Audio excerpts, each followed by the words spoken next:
Hey guys, hey, bom dia, gente. Good morning, everyone. We're here.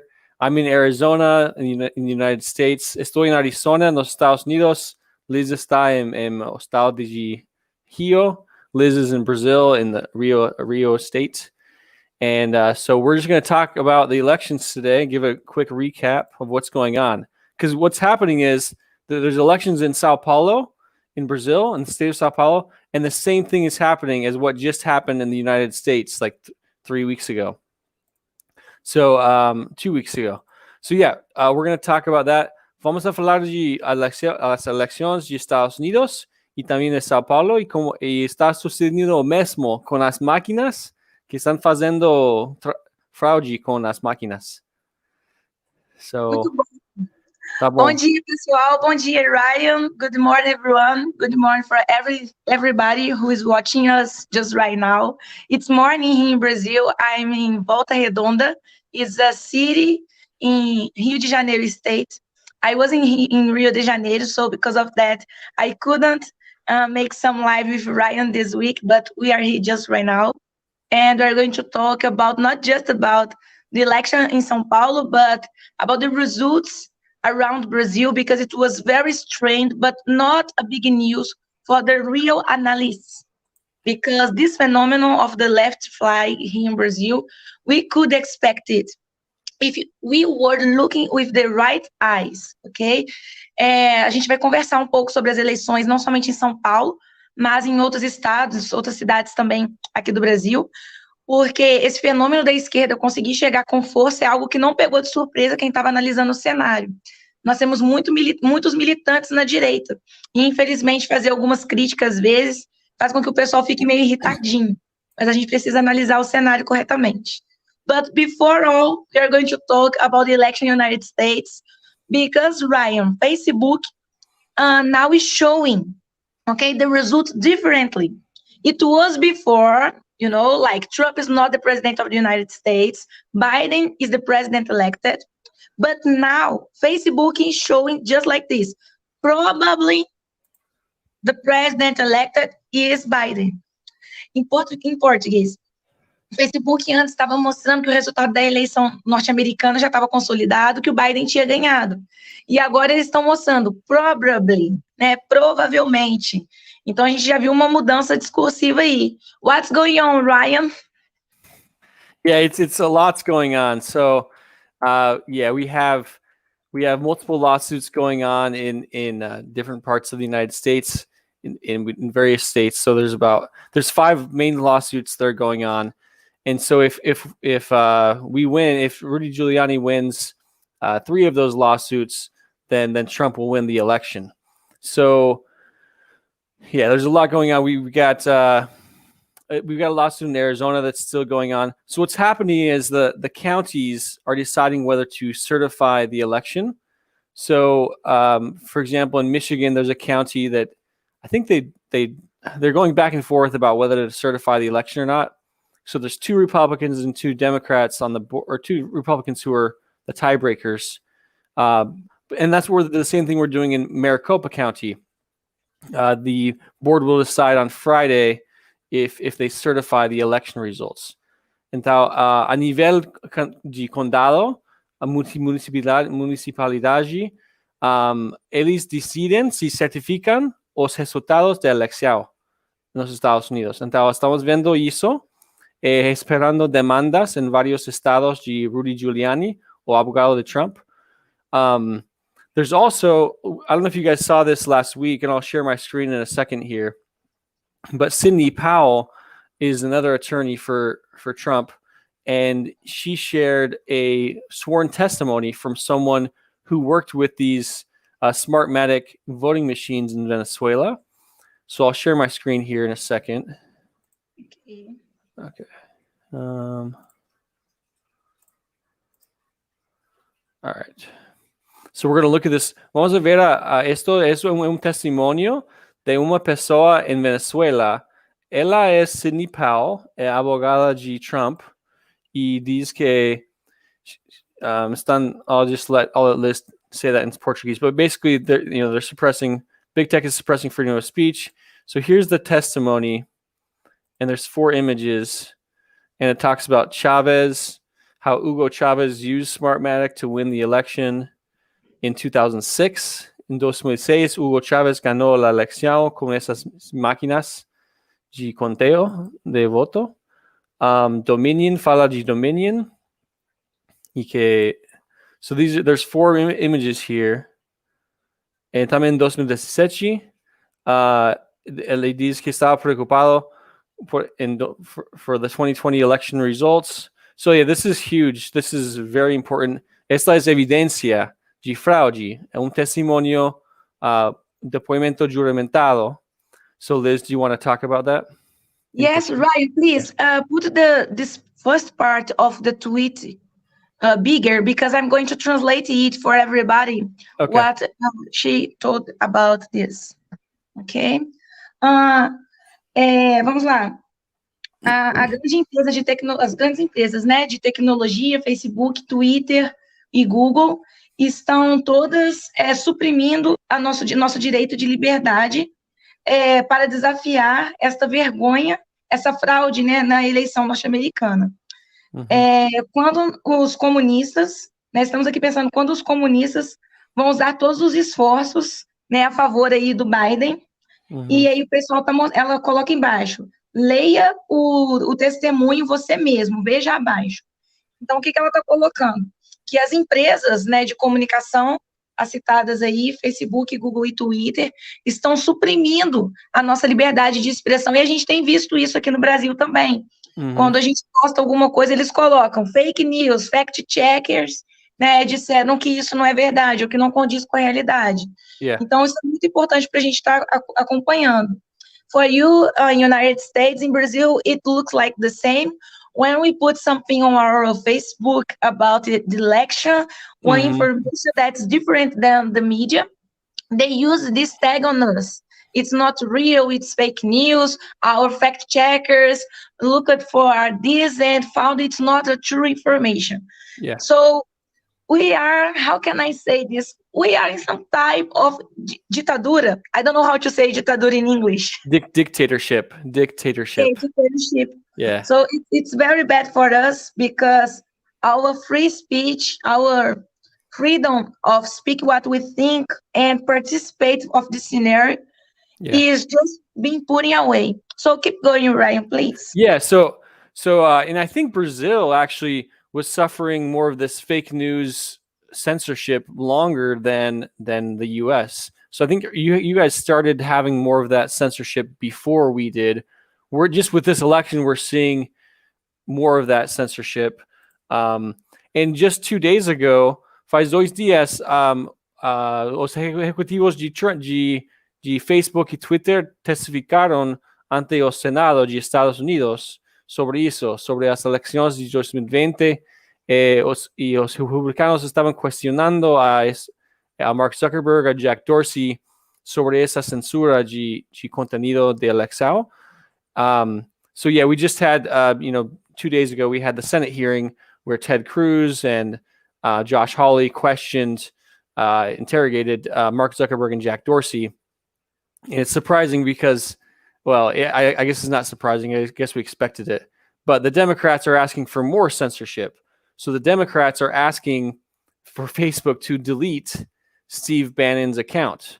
Steve Bannon era, faz tiempo, él era ejecutivo o trabajaba para Donald Trump, y en los senados de Estados Unidos, un senador, Blumenthal, él le preguntó y pidió que Facebook apagaba a cuenta de Steve Bannon, de ese republicano. Entonces, los demócratas quieren más censura, quieren usar Facebook como herramienta para atacar a sus enemigos, mas los republicanos quieren menos censura, son víctimas de censura de Facebook y Twitter.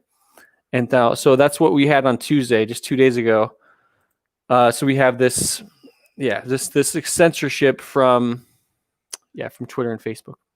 Maybe we can philosophize just a little bit, because this scenario is very strange for us, because we think about the democracy in the type of politics that everybody has space to speak and to think, and the freedom of the other to listen everything and choose what we are going to believe.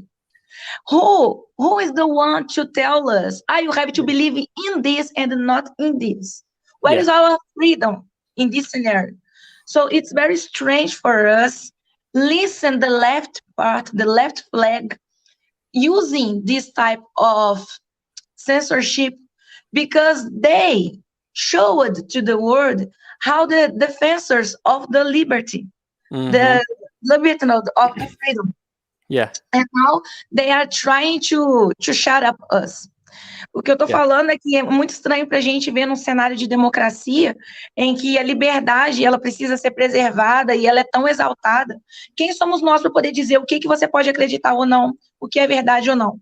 O que a gente deveria estar lutando é para que todas as vozes pudessem falar e as pessoas iriam escolher no que acreditar. E Ryan, it's a little bit important for me just right now, because what I wrote in my master research when I was in the university, taking my master class, it was about the free speech and about the electoral process here in Brazil in 2018.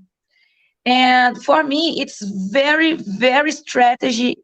It seems like a very big strategy of the left part, because they understood that we use the internet to put our voice out loud. And now they are trying to stop us. The internet is a revolutionary tool that we've had in the last 20 years to express ourselves, but it seems like big tech and these companies, they have a stranglehold. They have absolute control and power over the internet, over the ideas that we discuss. They're trying to control the narrative. So it's very dangerous. They're trying to undermine democracy in many countries, because the people are trying to express themselves politically, and yet Facebook and Twitter, like as you know, earlier this year in Brazil, there were 29 individuals who were targeted by the Brazil Supreme Court, and they literally sent police to these people's homes with no warrants, and they confiscated cell phones and laptops, and their only crime was fake news. So they were people who were supporting financially, right-wing news organizations, and that was their only crime. So in Brazil, I think that we're having a taste of what the censorship is like right now in the United States. Brazil has already been experiencing this type of censorship and dictatorship from these big tech companies. So the Supreme Court, real quick, the Supreme Court in Brazil actually requested that Facebook and Twitter ban these individuals globally. Yes, you put the finger in the right place just right now, because the Supreme Court in Brazil started all this process when they used its power to try to stop people on this type of the platform. And now the platform understood that they can do it not just in Brazil, and not just because the Supreme Court asked it. They can do it by themselves. So it's dangerous. O que o Ryan está colocando aqui é que tem gente sendo preso pelo simples crime de ter cometido fake news. E a Suprema Corte brasileira foi lá e pediu para poder banir as contas. E aqui no Brasil a coisa está mais grave do que nos Estados Unidos, porque já tem gente indo preso por conta disso. E eu estou colocando para ele que a gente vê, que a Corte brasileira que parece que começou tudo isso. Quando a gente usou pela primeira vez esse artifício de, no caso da Suprema Corte Brasileira, nosso STF, acionou essas empresas para poder tirar os tweets, as postagens feitas por outras pessoas. E agora essas empresas entenderam que eles podem fazer isso independente da Suprema Corte pedir. Então agora a gente está na mão de quem é que diz o que nós podemos dizer. E, Ryan, I don't think fake news is a crime, it's a moral crime, but it's not a crime. Who am I to tell you don't have to believe in lies? You have to find the truth for yourself.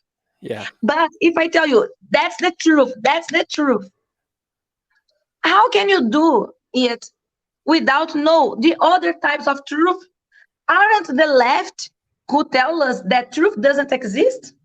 Yeah, yeah, exactly. And that was a great, on Tuesday, there was a great question by Senator John Kennedy, and he was asking Jack Dorsey that same question. He said, do you have an assistant who makes sure you don't read anything dangerous? Is there someone that controls what you read?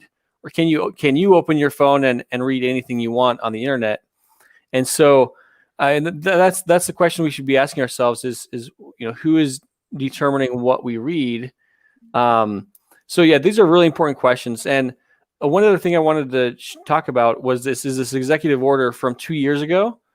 So faz dois anos, Trump fez orden executivo dizendo que se age interferência estrangeira nas eleições, como se diz? How do you say elections? Eleições. Eleições. Se há interferência estrangeira nas eleições, ele pode fazer como sanções contra essas companhias. So we'll look at that. Vamos a ver isso. O Trump, há 2 anos, pessoal, informou que existiam companhias internacionais tentando interferir nas eleições. Tem 2 anos isso, e o Ryan vai mostrar para a gente aqui agora. So this was 2 years ago. So basically, he's saying anybody who interferes in the elections and presents a national security threat or to the United States. So it's funny because the Democrats are saying, that are claiming that Russia interfered in the 2016 election, but now all of a sudden it's not possible. Fraud is not possible. So it's very ironic. Que faz 4 anos, os demócratas estavam dizendo que havia interferência estrangeira de Rússia nas eleições, mas agora não é possível fraude. Para os demócratas não existe fraude de nenhuma maneira. Então, but this executive order says, yeah, they can sanction these companies. So Dominion is a Canadian company.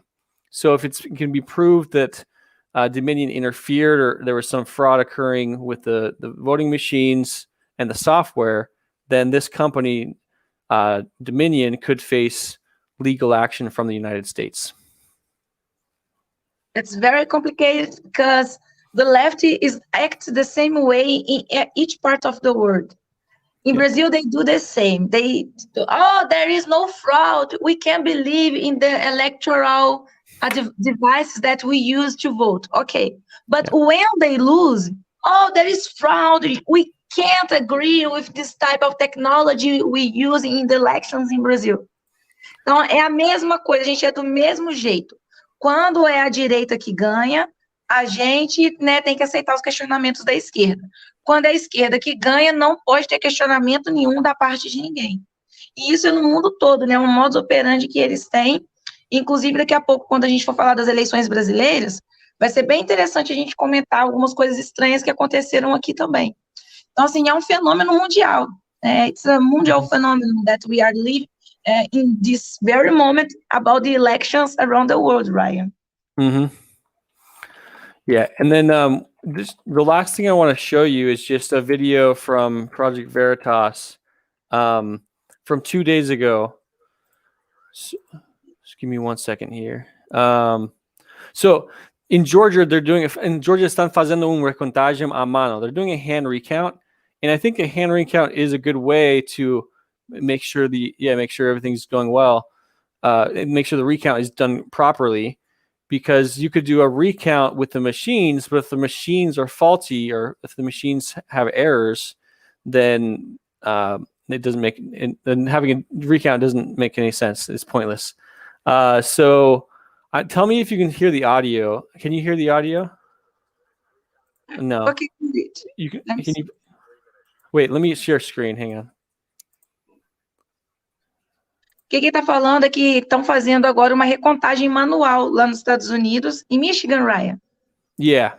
No. Sorry, Georgia. This was in Georgia. So Okay. there's a guy supervising the count, the hand recount. Então, há 2 pessoas fazendo a recontagem à mano, ele está supervisando, mas quando ele vem a supervisar, a gente não está fazendo bem o trabalho. As duas pessoas têm que contar, uma pessoa vê o voto e depois passa a outra pessoa que tem que ver o voto, mas a segunda pessoa não estava revisando. So he was passing there's two people reviewing the count. So the first person checks the count, then passes off to another person. But the second person was not even looking, was just taking what the first person said and putting it in the box for Biden or Trump or whatever. So he was noticing that, and then so let's watch this video. So this is in Georgia, no estado de Georgia, de Estados Unidos.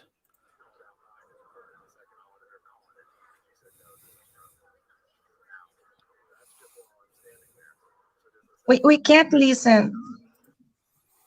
So she called out Biden. The second auditor caught it, and she said, "No, this is Trump." Não é coisa muito difícil. É coisa muito sencillo verificar se es para Biden or Trump. Like, it's not difficult to recognize, hey, did they vote for Biden or Trump? Like, how can you be missing this? Like, this is very basic. So that worries me. And that was just in the few minutes that he was there observing. So for the times when he's not observing or supervising, imagine what's happening. So this, so in 3 minutos, she got it wrong 3 times. Like in 3 minutes, she got it wrong 3 times. Ela errou 3 vezes. Equivocó 3 veces en 3 minutos. Meu Deus. Yeah. So this is a great video. Send me the link after on my WhatsApp. Say that again? The link of the video. Send me it on the WhatsApp after. Okay, perfect. So as you can see, guys, there's a lot going on. There's a lot of fraud going on in possible fraud going on in the U.S. I think it's pretty much proven at this point. So we're hoping that these lawsuits will work and help Trump win. There's about 5 lawsuits going on. If Trump wins 3 of them, then he wins the election. So last thing, let's just go back to the map, the electoral map, and I'll show you how things are right now. But you guys are having the same kind of fraud in Brazil, right? And you just had an election in Sao Paulo. The machines are Yes, and one person just put it here on the commentary like this. Gente! Muito preocupante o que se diz nesse vídeo. Aqui também aconteceu. Facebook, Instagram, Messenger não deixam criticar dizendo que é fake. É tudo muito engendrado. Democracia já era. Salve a China. Yeah, guys, it's a little bit strange things here in Brazil, but I want to look in this in 2 different sides, point of views, okay? First, if it's a fraud, we have to think about how the left just put its hands in different parts of Brazil to manage the situation, even they are not in the power anymore. In this moment, the president of Brazil is Jair Bolsonaro, right flag. And see how they were so smart during all these years they were in the power, that they can manage things without being in the power. And this type of fraud is very difficult to prove here in Brazil because our votes are not pressed. Okay, so in United States now, you don't have printed ballots. Your ballots are not printed. It's all done electronically, right?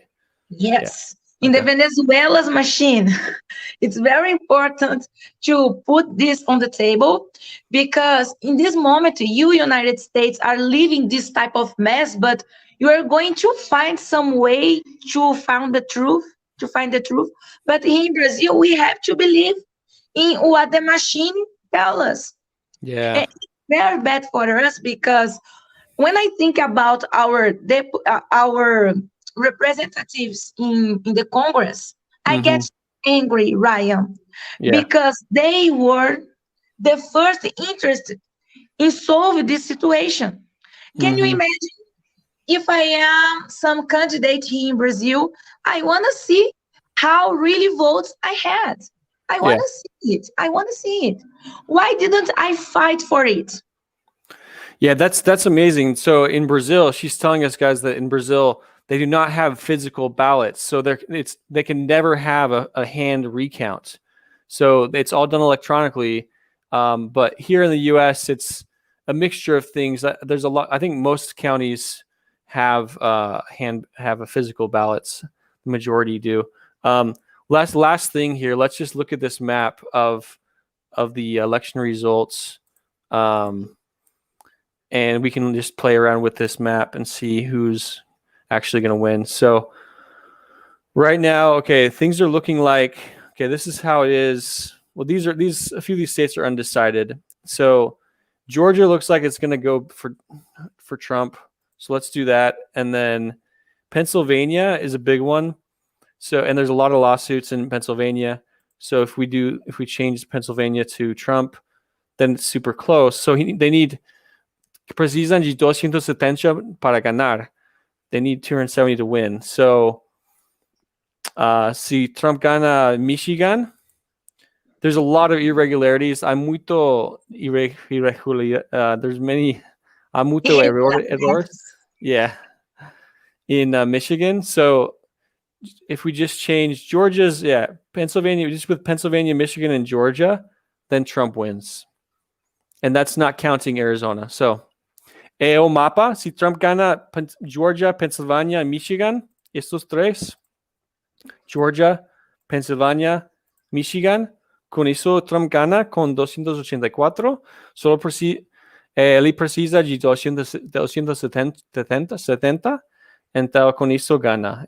Arizona, si Trump gana Arizona também, mais não precisa de Arizona para ganar a eleição. So. That's very important for us. And Ryan, let me show some comment that one girl put over here. Just a moment. Yeah.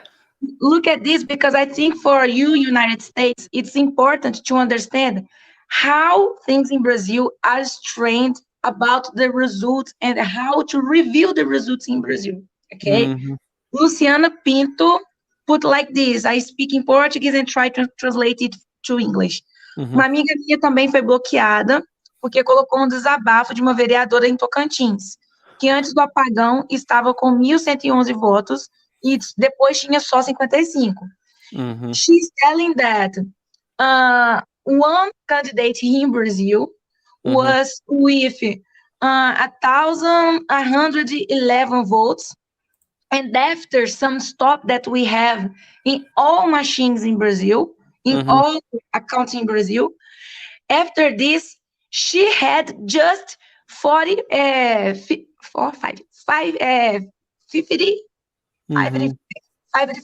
Yes, 55 votes. Oh my gosh. So it's a big difference. It's a big difference. In the beginning, she was with more than 1,000. And after, she didn't arrive in 100.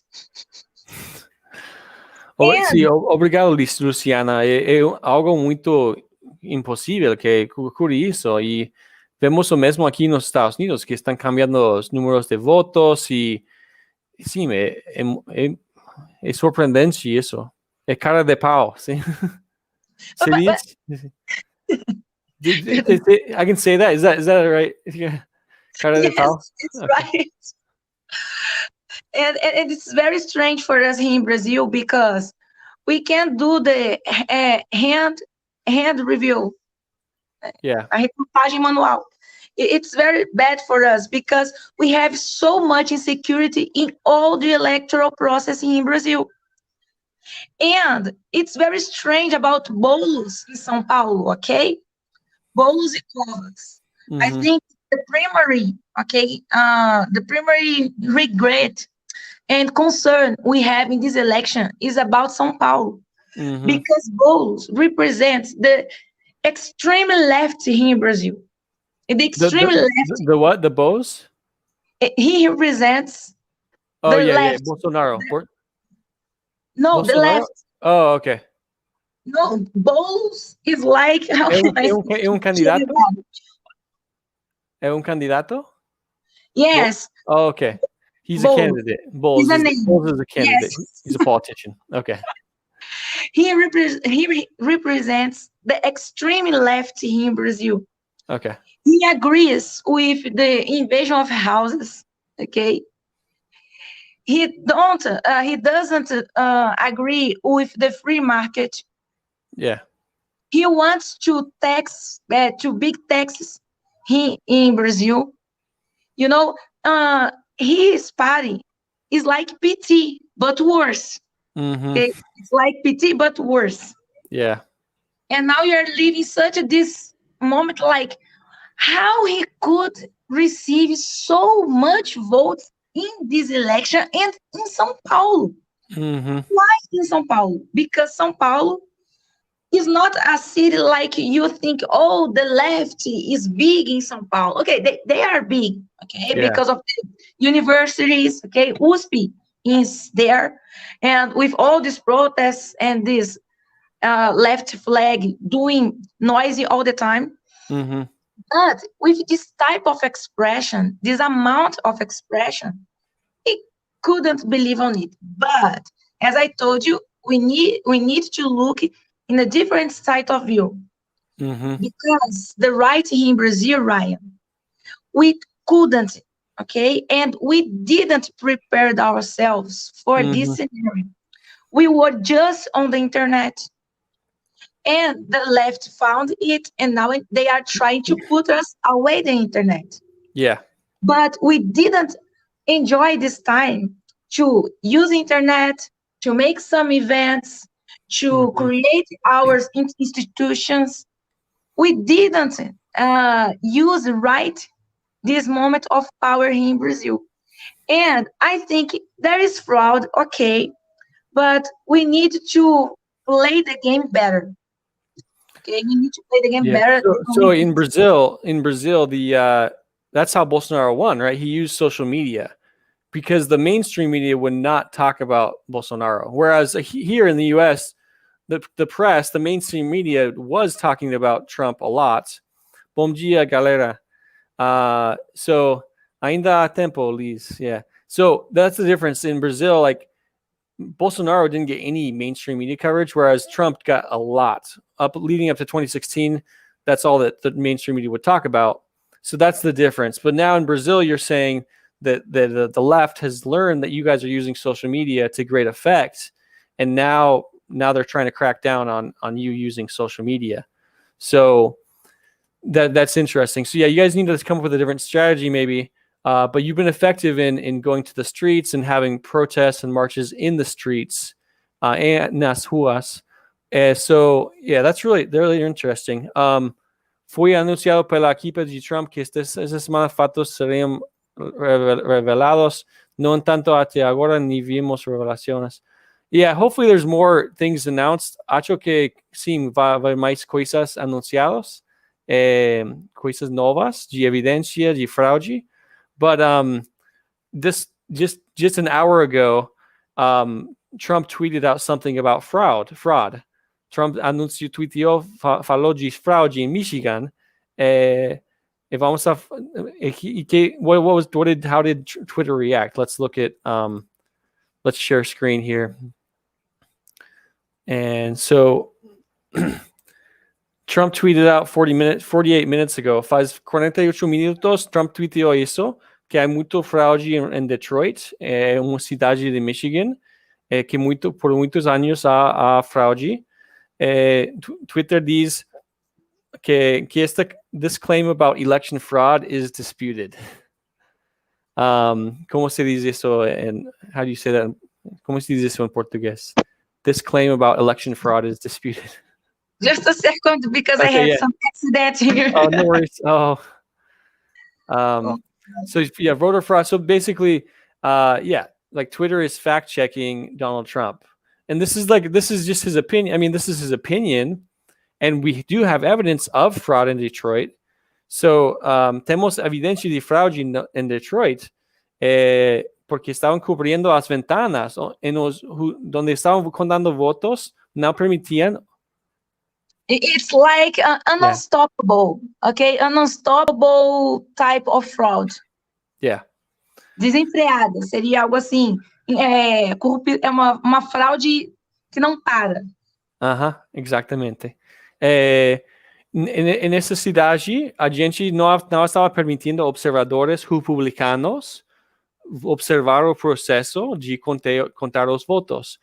Por a lei, é necessário que republicanos e também demócratas observam o conteo, mas não permitían isso. Ponían como cajas de pizza en las ventanas para cubrir, para que no puedan observar as coisas. Caixas de pizzas? Yeah, pizza boxes. They put pizza boxes on covering the windows so that the observers, nobody could see what was going on inside the poll location where they were Gente, counting votes.